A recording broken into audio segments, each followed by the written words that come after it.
আজকে আমি বানাবো ম্যাগি। তো চলো তোমরা ওদের কেনাতে দেখো, দেখতেই পাচ্ছ ম্যাগিটা সেদ্ধ করে নিয়েছি। এখানে সবজিও কেটে নিয়েছি। এখানে আছে গাজর, ক্যাপসিকাম, পেঁয়াজ, রসুন আর লঙ্কা। ঠিক আছে, তো চলো আমি সবজিগুলোকে দিয়ে দিই। তো গাইস, এবার আমি ফার্স্টে নুন দিয়ে দেবো, পানি হলুদ দিয়ে দেবো।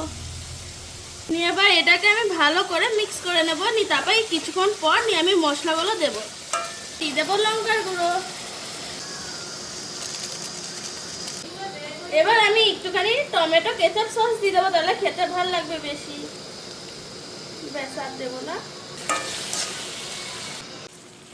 সো গাইস, সবজিগুলো বয়েল হয়ে গেছে। তো এবার চলো ম্যাগিটা দিয়ে দেবো।